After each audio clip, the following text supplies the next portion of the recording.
Like I've said before, a lot of the critics over at Rotten Tomatoes don't really like horror movies all that much. So today I'm going to go through how Rotten Tomatoes ranks the entire Halloween franchise and whether or not I agree with it.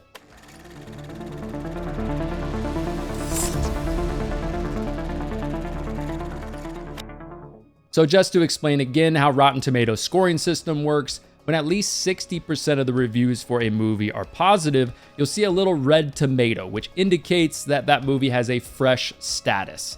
When less than 60% of the reviews for a movie are positive, you'll see a little green splat, which basically means that it has a rotten status. So we already did Friday the 13th, and there was one movie in that franchise that had a fresh status. But in the Halloween franchise, though, it has two movies that are certified fresh, which means the tomato meter score is at least 75% or higher. So stay tuned to the end of the video to find out what those two movies are. And again, just a reminder, this ranking will be sorted by the lowest tomato meter score to the highest tomato meter score. So anyways, let's just get right into it. So how the hell does Rotten Tomatoes rank the Halloween franchise? Well, kicking us off in last place at number 13 is going to be Halloween, The Curse of Michael Myers, which came out in 1995.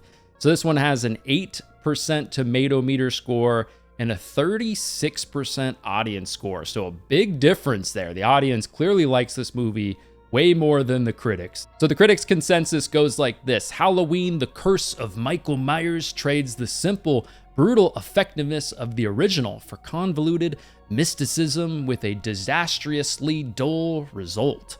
And because it's in last place, I'll just go ahead and tell you what one of the critics says. So one critic said, "Slicker than crude oil and just as unattractive." Okay, whatever that means, buddy. You have a great time writing up more reviews because nobody knows what ayahuasca you just did, okay? Another critic said, "Enough of this Michael Myers BS," says a disgruntled Haddonfielder as news spread of the returning native son. "Dream on," this critic says. Okay. So for me personally, I wouldn't have The Curse of Michael Myers as my least favorite movie in this franchise. There's some things I definitely enjoy with this movie. By no means is this movie perfect, and by no means would I have this movie in my top 3 in the franchise. This movie is definitely flawed. There's a lot of things in this movie that are just weird and confusing, and there's a lot going on in this movie though, but there's definitely some things to like here. I mean, we get that whole Paul Rudd little voiceover in the movie. I enjoy that. Wish we would get more voiceovers in just Halloween movies in general. I think this movie also has some fun Halloween vibes in it. Definitely has some of that. I love kind of the orangey sort of tones in this movie, the way it looks. Of course, we've got Jamie Lloyd coming back in this movie as like a 15-year-old, but clearly does not look like a 15-year-old at all. She gives birth to a baby in this movie and then makes some weird decisions when she goes to the bus stop. You know, at one point she's talking over the radio and, you know, doesn't say where she is, just hangs up. You know, when you're watching that, you're like, what is going on here? But, you know, I think as far as the look of Michael Myers in this movie, I think it's kind of like a mid-tier mask for me. Not bad, but not great. I think the mask is actually creepy looking, but you know, Michael at times looks definitely like kind of a little puffy, like he's wearing a diaper at times, which just looks weird to me. I think in this movie too, I mean, there's way too many times where they're just obsessed with using jump scares anytime someone says hi. But I will say this movie definitely has one of the best kills in the franchise. When John Strode gets killed, electrocuted, foams at the mouth, and then his head explodes. That's a fun one for me. I enjoy that kill. I also think the ending to this movie is solid. We end the movie at Smith Grove, which I think is a great ending to the movie.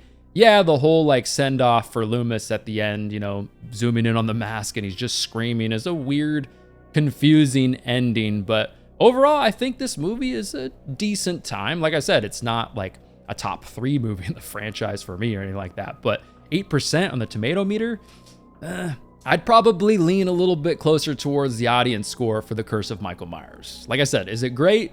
No, but there's some things to like here a little bit. Mainly the Halloween vibes, which are pretty good. So there you go. Last place, Halloween, The Curse of Michael Myers. All right, so what movie does Rotten Tomatoes put in 12th place? Well, it's going to be Halloween Resurrection from 2002 with a 10% tomato meter score and a 25% audience score. So a way lower audience score than even The Curse of Michael Myers, but very close on the tomato meter, of course. But the critics' consensus for Resurrection is the only thing this tired slasher flick may resurrect is nostalgia for when the genre was still fresh and scary. I mean, come on, guys. Dangertainment, right? But yes, of course, like the movie, starts off killing off Laurie Strode. It's a dumb way, in my opinion, to kind of ruin the ending to Halloween H2O. They thought about in Halloween H2O adding some of the clips that we see at the beginning of Resurrection to the end of H2O, but they kind of just decided, to make fans think that they really did kill Michael Myers at the end of H2O. But anyways, Laurie gets killed. There's some stupid moments there. Laurie makes some bad decisions in that, kind of time frame, but she wanted to be killed off. She wanted to be done with it in a way. But to me, with Resurrection, there's some things actually I do enjoy in Resurrection. I made a movie or a video about Resurrection, about the things I do enjoy in this movie. To me, though, when I think about it, there's a part of me that thinks that probably the only way you enjoy this movie overall is if you have some nostalgia for this era of horror, or this era of where the characters are set in the place that they're set in their life. You've got the whole like early stages of live streaming. Of course, this is like the big boom of like reality TV, so they're adding that in here too, and that stuff does have some nostalgia for me. I'm kind of a sucker for it a little bit. I mean, is Resurrection a great movie?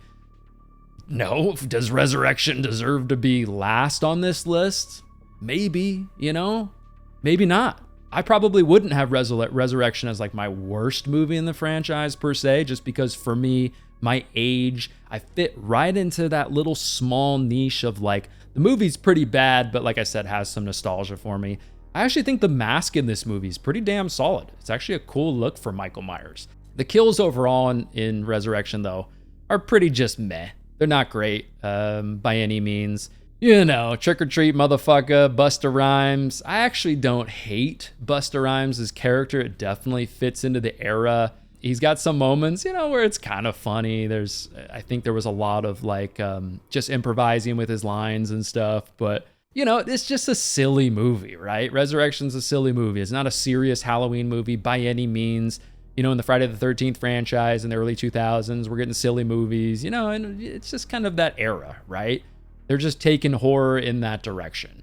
Is Resurrection, like I said, great? No. But, I don't have a lot of flack with them having it as number 12 by any means, because by no means is this a, cinematic masterpiece. But there you go. Halloween Resurrection, number 12 for Rotten Tomatoes. All right, up next at number 11 is going to be Halloween 5.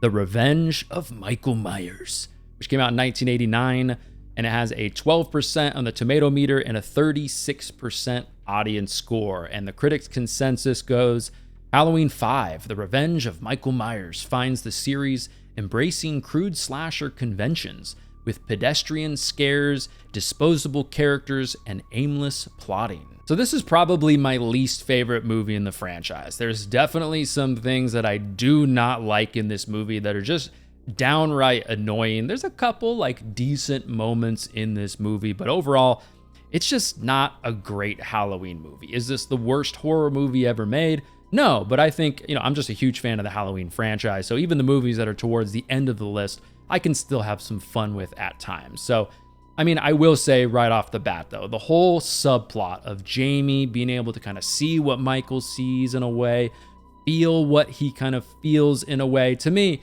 is just dumb. I think it's way overdone. There's just too much of that in this movie, which ends up with Jamie just constantly screaming all the time, which just, to me, is just sort of annoying in a way. I actually think Michael's like weird looking mask in a way is actually pretty scary because, it doesn't look clean or well put together. It just looks kind of like weird and obscure, which gives like I don't know, I just think it's kind of scary actually.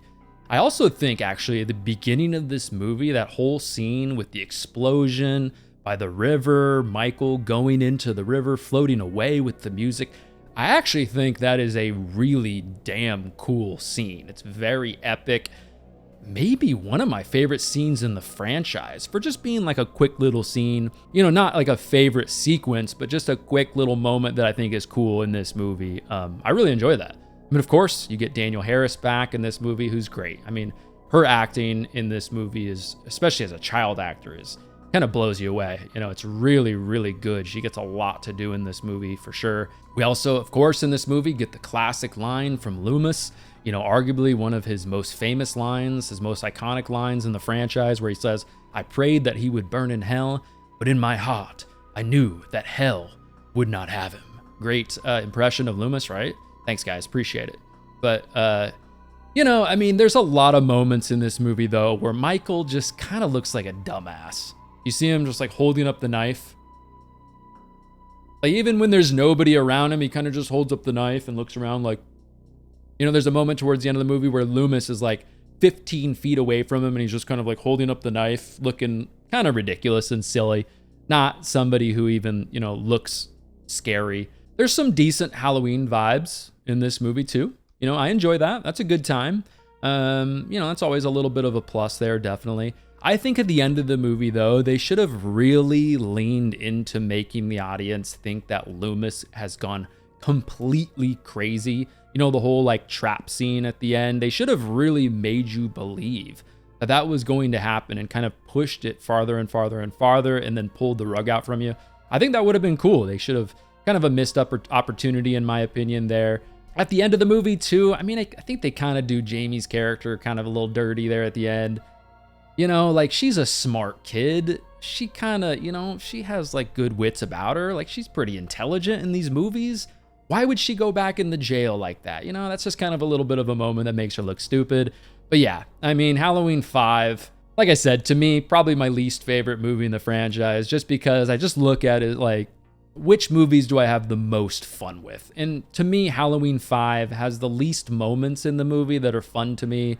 It's probably the most boring movie in the franchise to me. So would I personally have it as number 11? It's towards the back half of the franchise too, of course. 12% tomato meter. That's pretty close to the end.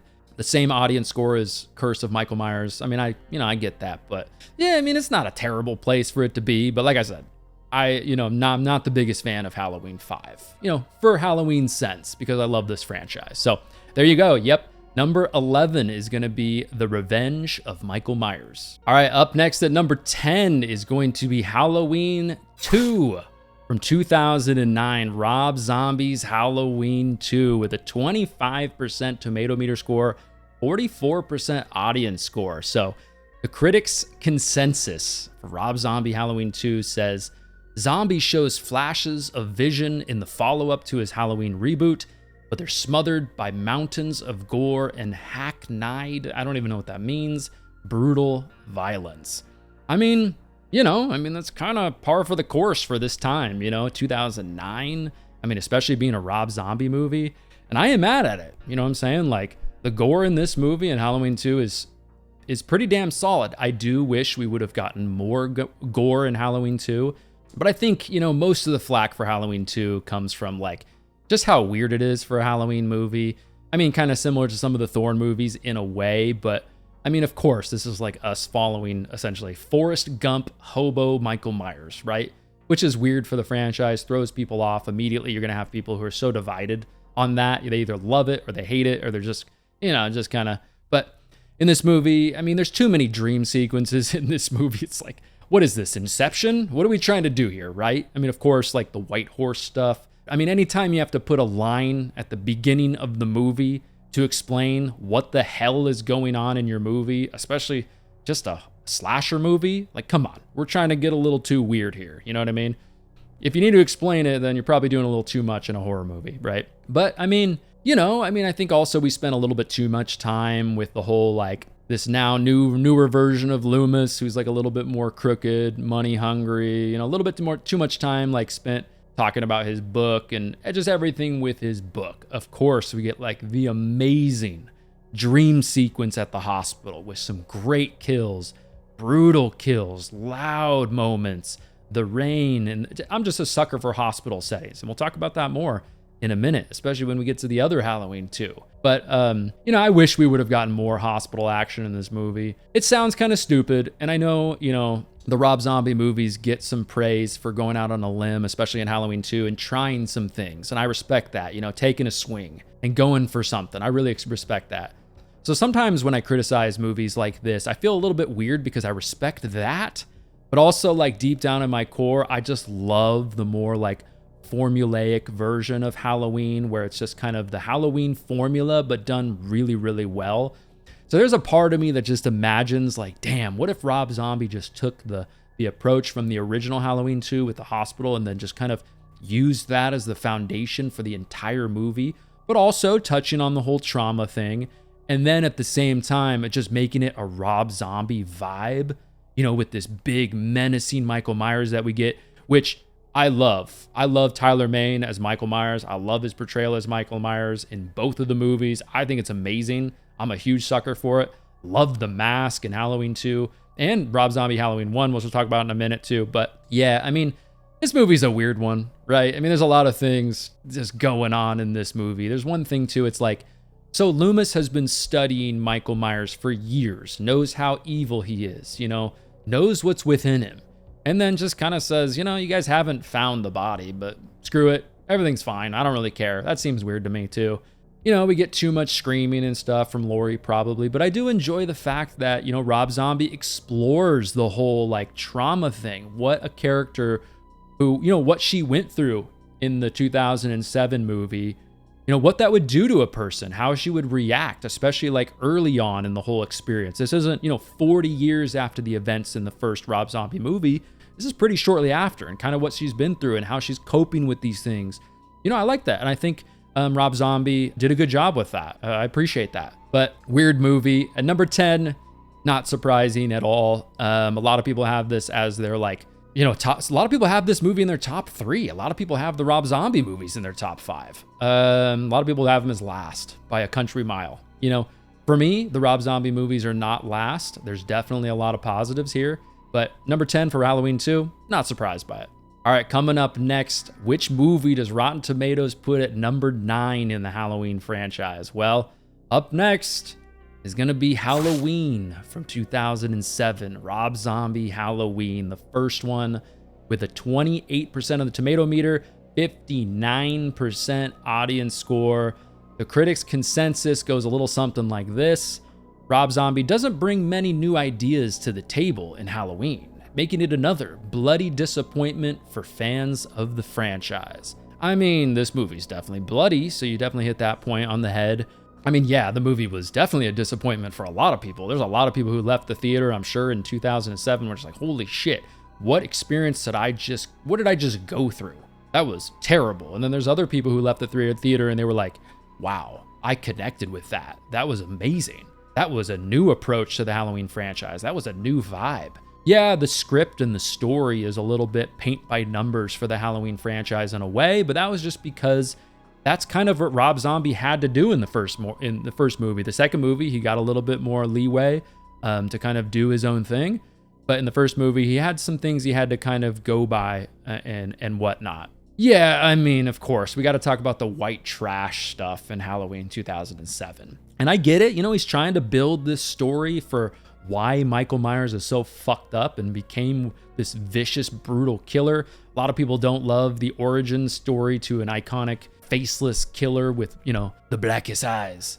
A lot of people don't love seeing the origin of that. They just want it to be like, oh, they were just born that way, or leave a little mystique and a little mystery behind that. You know what I mean? And I get it. For me, though, I don't mind it. I don't mind it too much. This movie, to me, though, has some great kills. The kills are fun. They're brutal. Again, Tyler Mane as this huge, menacing Michael Myers. We get the Michael Myers mask early on. That's the kind of clean mask. And then, of course, the more rotten mask, which I love. Love the Rob Zombie Halloween mask just in general. I got to get me one of those. I really do. I love the mask. I think also Scout does a really good job as Laurie in both of these movies. I touched on that just a second ago, but really good job. I actually really enjoy the new Loomis too. This modern take on Loomis. I like it. I think he does a great job. I think he He's not in the movie a ton in this one, a little bit more in Halloween 2, but still does a good job. I also enjoy the ending. I think, just watching Michael Myers like destroy the roof in that house as he's looking for Laurie and just wrecking shit. That just like epitomizes these two movies. It's loud, it's abrasive, it's destructive, it's in your face. You know what I mean? And both of these movies, I enjoy the score and just how they sound it up. The sound effects on the kills are brutal and loud and crunchy. And I enjoy it. Fits into the era, and I just think it's a good time. I also think in the Halloween 2007, both this one and 2, the acting overall, I actually think is really solid. Outside of Mama Myers, I don't think anybody in this movie is a bad actor. I think they do a very good job. Halloween 2007 is number 9. I'm actually kind of a sucker for this movie. I would have it higher. But yeah, there you go. Rotten Tomatoes puts Rob Zombie Halloween 1 at number 9. All right. Up next at number 8 is going to be Halloween 2 from 1981. Wow, that's just, holy shit, that hurts. That hurts. 33% on the tomato meter and a 63% audience score. All right, let's just get into the critics' consensus before I lose my mind. Halloween 2 picks up where its predecessor left off and quickly wanders into a dead end that the franchise would spend decades struggling to find its way out of. I mean, I get it. Like, they tried to definitively kill off Michael Myers by just burning his ass alive. And this was early, of course, 1981 in the slasher genre, where it wasn't really that easy to think about, let's just bring him back. Like, we cut off his head, or we burned him alive, or we, put him at the bottom of the lake, or whatever, we'll just bring him back. Nowadays, that doesn't seem like a big deal for people in the horror genre, to the fans, but when you're making a movie, you're like, that's not going to make any sense because that was so early on. But because this one is so crazy to me, Halloween 2 being at number 8, I'm going to talk about a couple like critic reviews here. You know what I'm saying? Let's get into a couple critic reviews real quick. So Roger Ebert is going to be the first one we're going to talk about, who said Halloween 2 was rotten. He gave it a 2 out of 4. And he said, it's a little sad to witness a fall from greatness. And that's what we get in Halloween 2. Damn, Roger. Come on now. There was somebody, though, a critic who will not be named, who certified this movie as fresh, who said, while not quite the timeless classic that the original has proven to be, Halloween 2 is still one of the most effective sequels in the franchise. The hospital setting paired with some memorable, brutal kills shines above the fairly generic script. And I agree, the script is, pretty generic, but the hospital setting, I'm a sucker for hospital settings.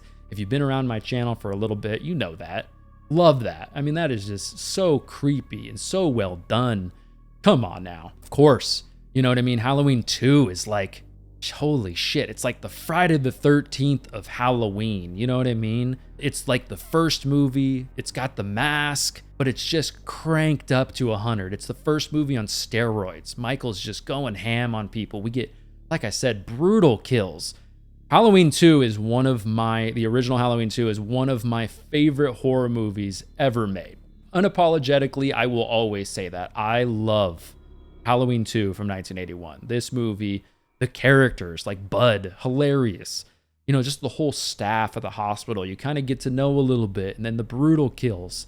We get to see a ton of the kills. And I get in the original Halloween, the theater of the mind, the creepiness of not showing too much. I get that. And it's very effective. Love that. But I also love just getting the kills. You know what I mean? Getting the brutality.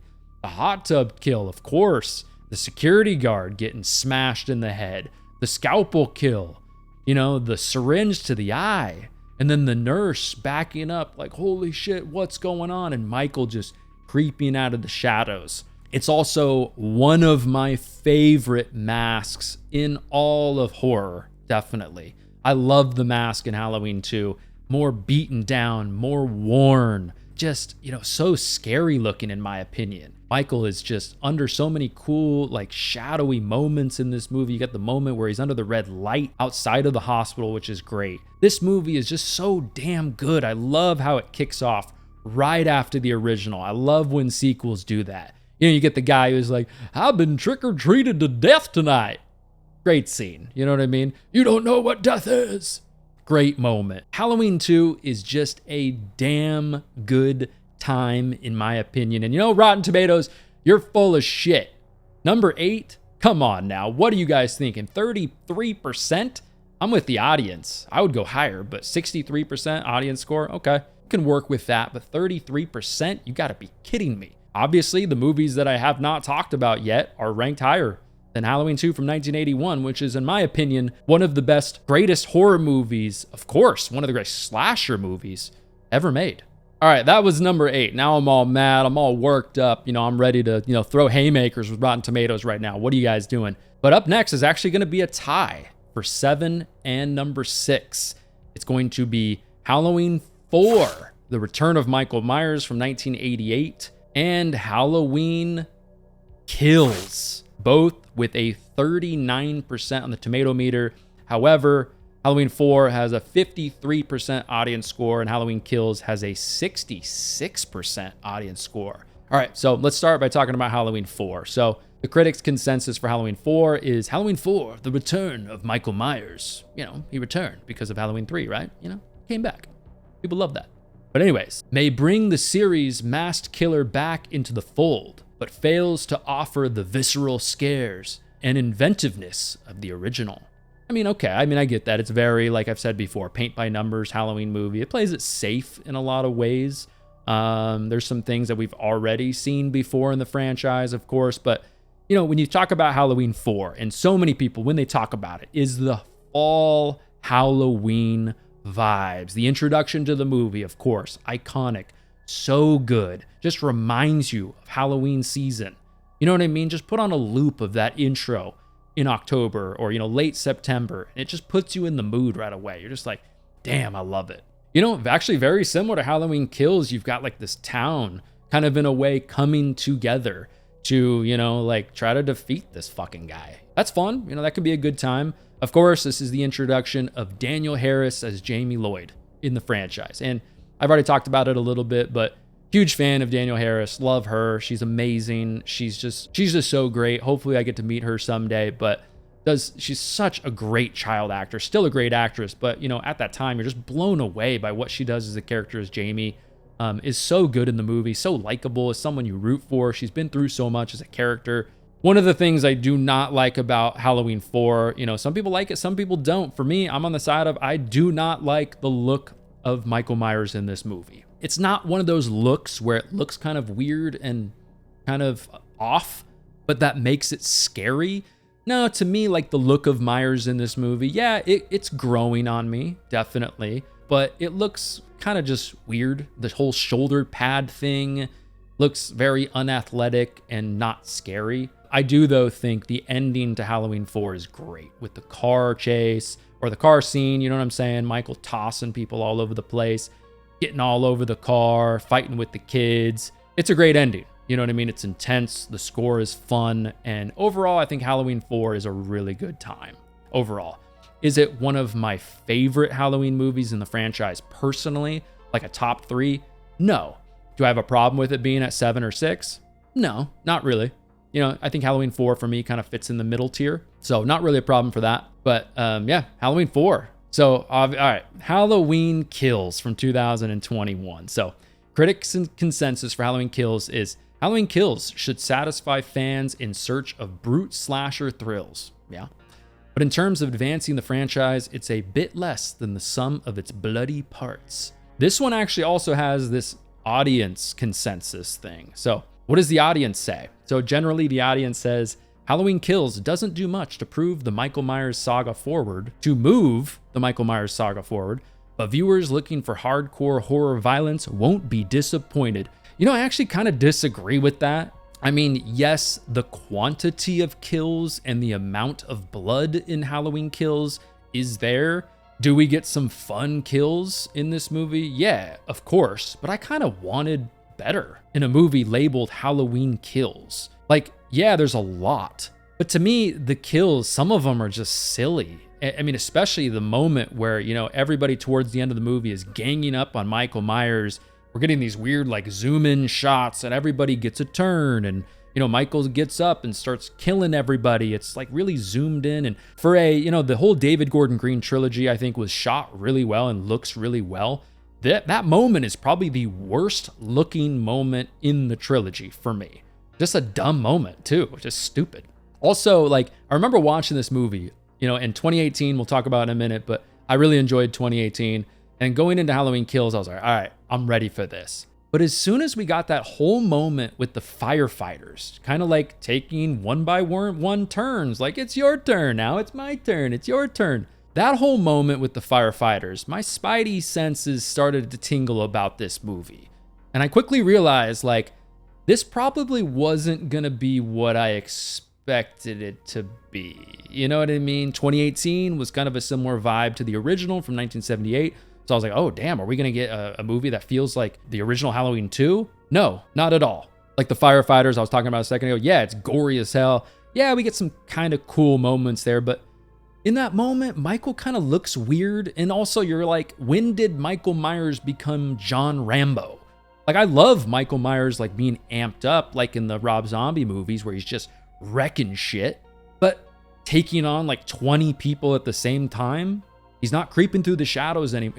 It's weird. And James Jude Courtney, who's a great Michael Myers, don't get me wrong, is kind of hunched over when he's fighting in that scene. And it just looks weird. And that's just a dumb moment in the movie to me. Of course, Evil Dies Tonight. You get that in this movie. A lot of the Shakespearean dialogue that's over the top and silly. There's, I actually think the whole part at the hospital with the mob stuff where the other patient comes and they all kind of follow him and sort of attack him. I don't have that much of a problem with that because I feel like a big part of the mob didn't even see the guy. So it's kind of it's just that mob mentality. They're just running towards, they don't even know what the hell they're running towards. They're just sheep. That's just how it is. Of course, very solid Michael Myers in this whole trilogy. James Jude Courtney, enjoy it. Great mask in all 3 movies. In Halloween Kills, great mask. It's it's kind of burnt up now. Love it. A little bit bloody. The Halloween vibes are on point in this movie, of course. And of course, we get the flashback. The flashback is great. I enjoy it. But, if a flashback to the original setting, kind of the original vibe is the best part of your whole movie, that's probably saying something. But flashback's fun. I enjoy that. But this movie has way too much fan service to me, in my opinion. It's oh, we're bringing back this character and this character and this character. Just line up everybody from every Halloween movie ever. Let's just line them up and start introducing them. It's relax, guys. We get it. Tone that down just a little bit. Is Halloween Kills a terrible movie? No, it's not a terrible movie. I still have I still have a good time with it if I'm in the right mood. I remember the first time I watched this movie, though, I was like, oh, wow, that was shockingly not as good as I expected it to be. And every time I go back and rewatch it, it's not that great. There's things, talk about peaks and valleys, you know what I'm saying? But there you go. Halloween Kills coming in at that 6 or 7 range, tied with Halloween 4. Woo, moving into the top 5 now. What movie does Rotten Tomatoes rank as number 5?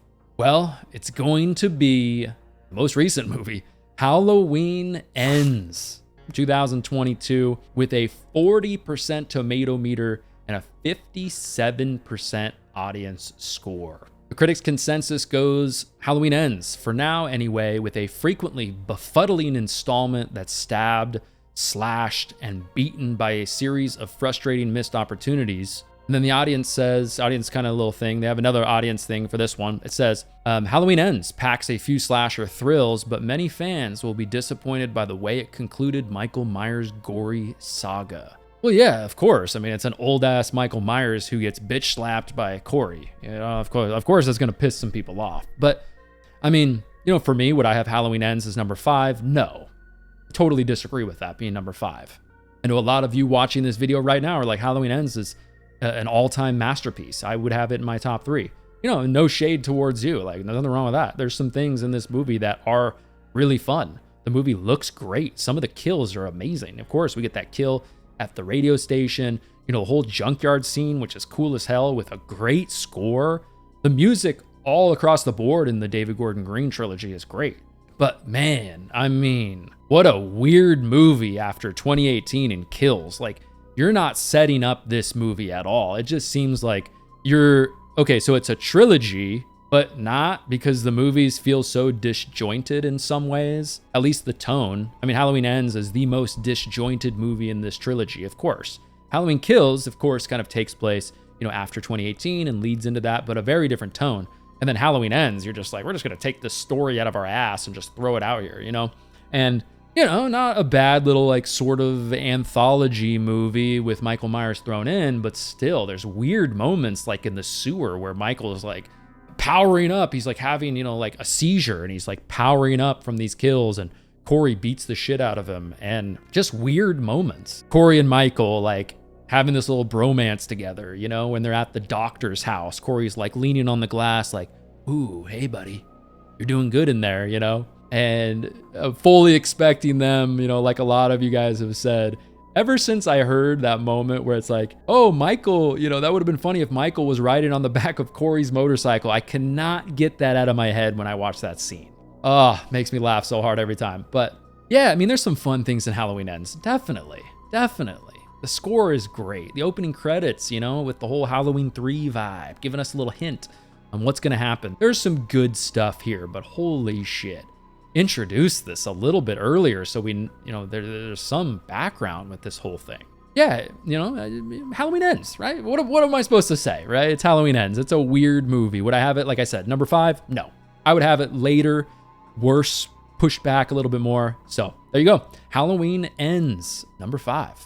All right, up next at number 4 is going to be Halloween 3, Season of the Witch, which was released in 1982 with a 50% tomato meter score and a 29% audience score. So the critics' consensus for Halloween 3 goes, it's laudable deviation from the series formula notwithstanding. Halloween 3, Season of the Witch offers paltry thrills and dubious plotting.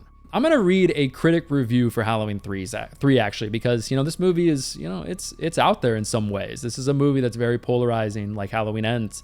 It's funny that they're back to back with each other. You know what I mean? All right, the first critic review I'm going to read is actually from a YouTuber. You all know very well, I promise you, I will not name who it is, but you know who they are. But they said, absolutely atrocious. I admire the fact that they did try to propel the story in a different direction, but the story they chose was insanely boring. All right, there you go. So to me, I couldn't disagree with that critic review even more. Halloween 3 is amazing. And I go back and I watch this movie and I try to think to myself, okay, you're not being influenced, right, Matt, by other people. It's not just like a flavor of the month kind of a thing. It's not everybody saying, oh, this movie's great now, even though people hated it back, in 1982. Of course, does not have Michael Myers in it. You know what I mean? In Halloween 2, they were kind of looking at it like, okay, we killed Michael. We burnt his ass. We got to do something new. We're going to do like an anthology thing. And this movie didn't do so well. So, of course, in Halloween 4, they brought back Michael Myers. But man, the vibes in Halloween 3 are amazing. This movie just is so cozy to me. I love it. The opening credits with the music, just the credits in general, opening, closing, are amazing. Love it. I mean, we get Tom Adkins in this movie as Chalice. So good in this movie. He's so iconic in this movie. Even further cements him as a horror icon. So good in this movie. Just chasing tail, ending up in the wrong situation. But I mean, this movie to me has like a top 3 score to me in the franchise. I love it. The whole setting at this kind of like coastal little small town tucked away in, I believe if I remember correctly, it's supposed to be in Northern California, which I grew up in Northern California, very kind of similar to The Fog, kind of a vibe like those, which I visited some of the filming locations for The Fog, very much looks like, where they filmed this movie. But yeah, I mean, it's just, there's so many things to like. The iconic masks in this movie that people still, have up in their setup still to this day that are just so damn cool, so iconic, and just so good. It's got this witchcrafty sci-fi twist to it using Stonehenge, which I'm a sucker for that. Like, that's cool. That's going out on a limb. That's trying to come up with something cool and unique. The plot also in this movie, like, we're going to melt these people. We're going to kill all these kids using this mask. So sinister. Come on. Like, so good. And then, of course, at the end of Halloween 3, we get the "Stop it" lines from Chalice, right? Stop it! Stop it! Stop it! Boom. Movie ends. So good. Halloween 3 is one of my favorite horror movies just in the genre. I love this movie. One of my favorite horror movies in the franchise for sure. So having it at number 4, I kind of respect it. That's not bad. Not too shabby. So there you go. Number 4, Halloween 3, Season of the Witch. All right, moving into the top 3. Coming in at number 3 is going to be Halloween H2O, 20 years later, which came out in 1998 with a 56% tomato meter and a 49% audience score. So Halloween H2O, the critics' consensus goes like this. Halloween H2O is the best of the many sequels, yet still pales in comparison to the original Halloween. I mean, yeah, it doesn't really it's not on the same level as Halloween 1978, but I'll say it right off the bat. I love this movie. I'm a sucker for Halloween H2O, and maybe it's because of my age. I love horror in the late 90s. Of course, this movie's inspired by Scream, definitely has some I Know What You Did Last Summer types of just kind of a vibe to it.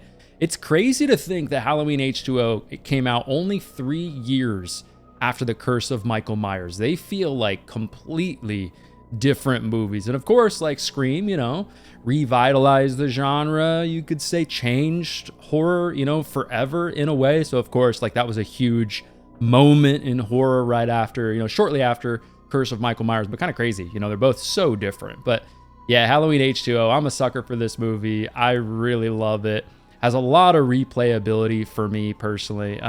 We've got this Laurie Strode who's now, kind of middle-aged in a way. And I like that age for Laurie. She's not too young where she doesn't know what the hell she's doing. She's not too old where she can't quite do as much as she used to be able to.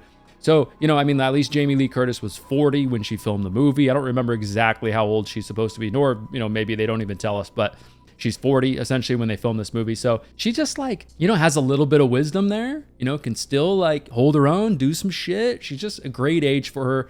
I like the character in it.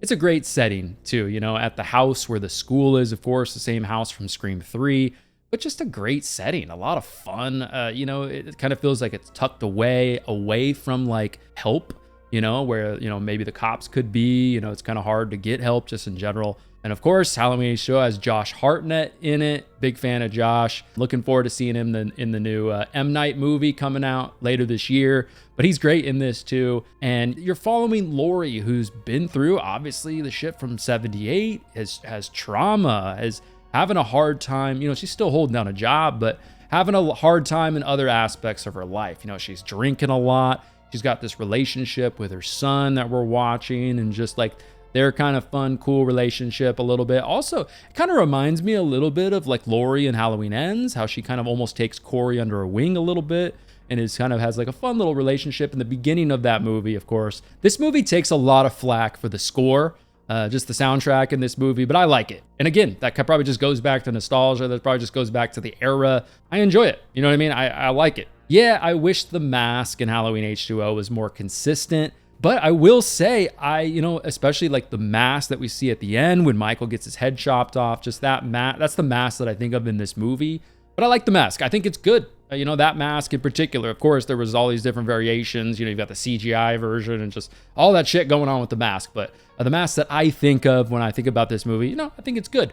And of course, the ending of Halloween H2O, which is the standout part of the movie for me. Easily one of my favorite endings in the franchise. No questions asked. Of course, we're just going to forget what they did in Resurrection, in my opinion. But, Halloween H2O, it's a great movie to watch alongside the other movies that come before it in the timeline. And then, you could even just consider it and just stop there with Halloween H2O. Just kind of consider that the definitive end to Michael Myers with his head chopped off. But just a great ending, really fun. And again, I've talked about this a little bit earlier, when I think about these movies and how I rank them, or how, where Rotten Tomatoes ranks them and how I would put them differently. I kind of just think to myself, what movies do I have the most fun with? If one of the movies is boring, then I'll have it ranked, farther back. It's not necessarily, it doesn't really come down to me oh, how good technically is this shot? The cinematography and the lighting and the overall just this and that. it's just how much fun do I have with the movie? And Halloween H2O is a damn good time for me. I'm a sucker for it. So there you go. In the top 3, at number 3, Halloween H2O. Okay, now up next at number 2 is going to be Halloween 2018. So, like I mentioned a little bit earlier, there are 2 movies on this list that are certified fresh, which means they are ranked at least 75% or above. So Halloween 2018 also, of course, comes in at certified fresh at 79% and has a 72% audience score. So yeah, the critics' consensus for Halloween 2018 goes like this.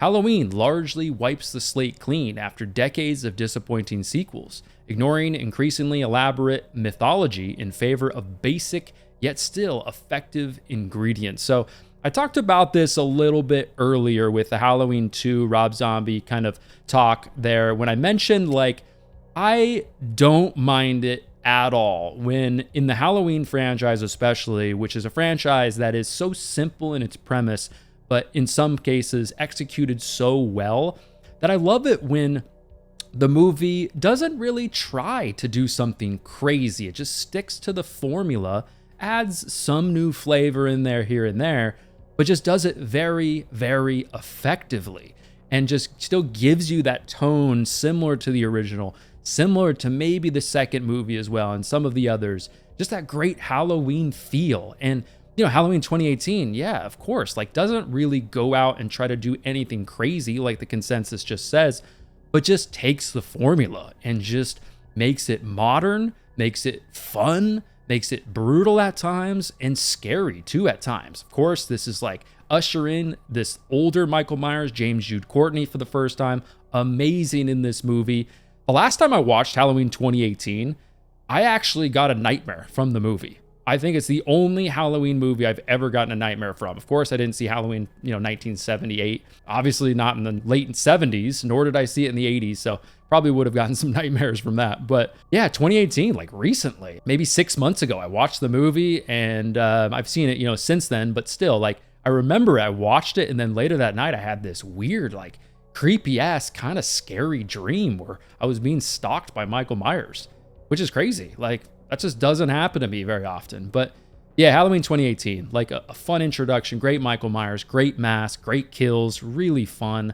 The ending with Laurie, they're playing the little hide and go seek game. Laurie in the movie's fun too, this resilient character who's traumatized. I mean, yeah, does it make sense that Laurie is at that point in her life and then switches and Halloween ends to not really giving a shit about Michael Myers? No, to me, they should have probably been reversed because, of course, in Halloween 2018, Michael's still locked up. So you would think she would be at that place where maybe she's just kind of like, okay, things are good. He's not dead, but I know where he is. He's locked up. He's not really hurting anybody. I think we're okay here. But yet when Michael's locked up and she knows exactly where she is, she's like the most paranoid she's ever been. And then in Halloween Ends, Michael's out. They don't know where he is. He could be fucking hanging out in her like attic for all she knows. But she just doesn't care. She's baking pies and saying fuck you to trauma, right?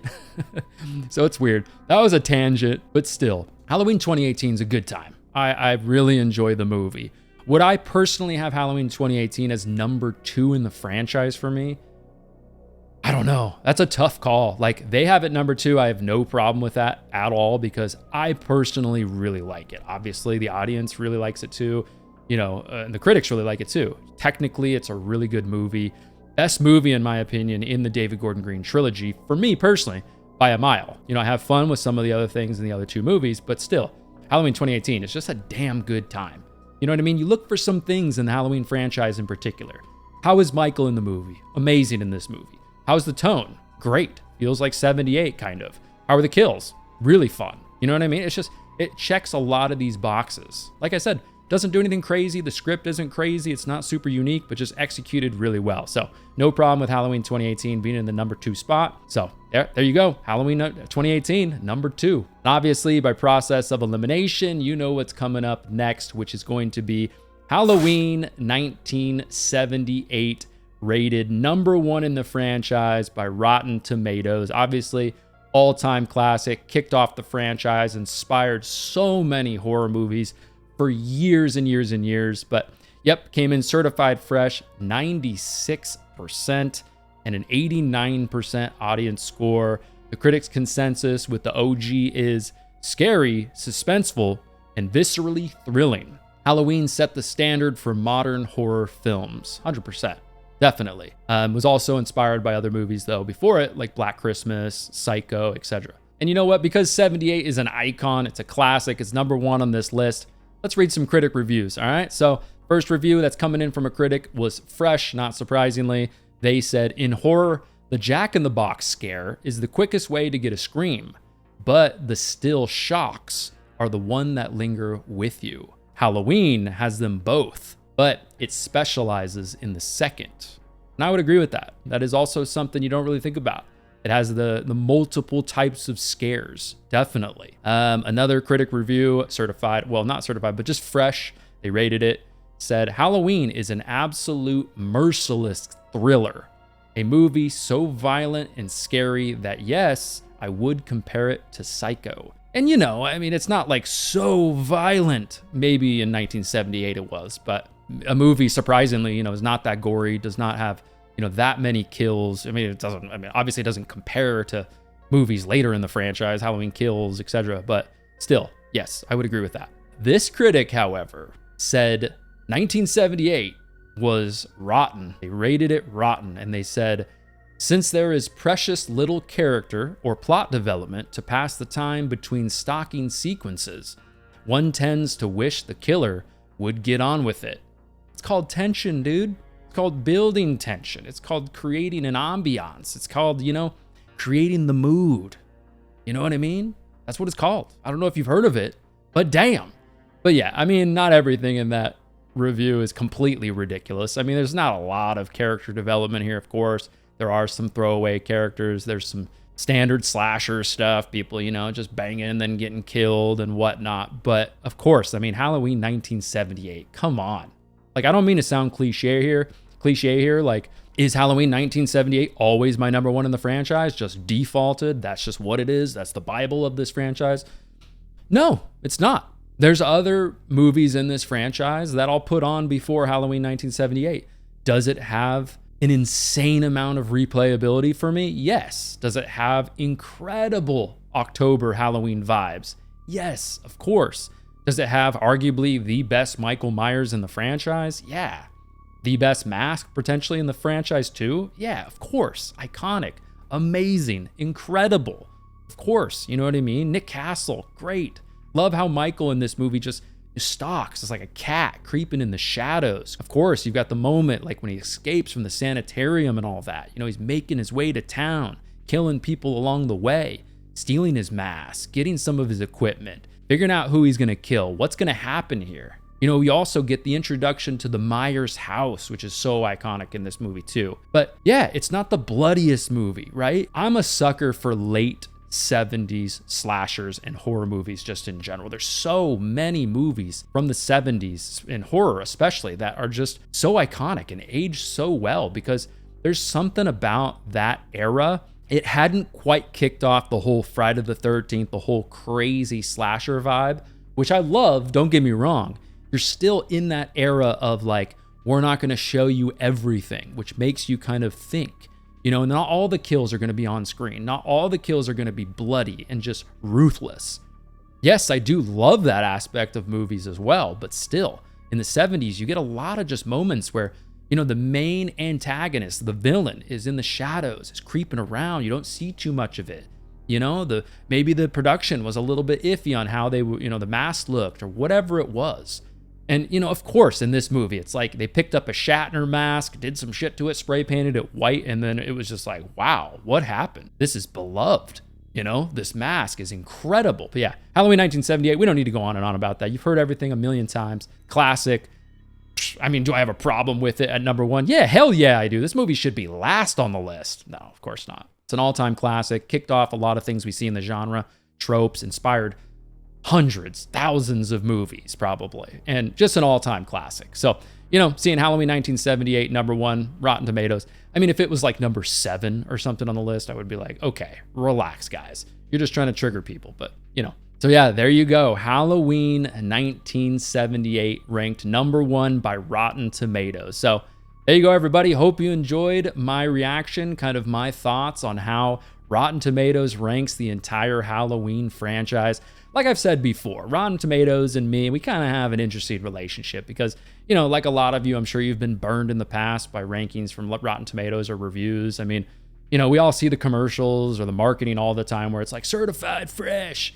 And then you're like, oh, okay, it sounds really good. Clearly people are enjoying it. And then you go see the movie and it's kind of shitty.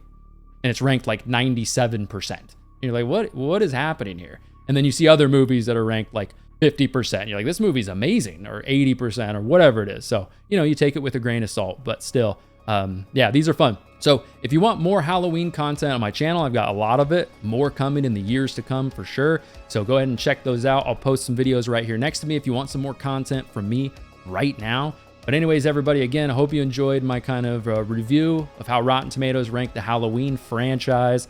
Thanks for watching. Make sure you subscribe, and I will talk to you in the next one.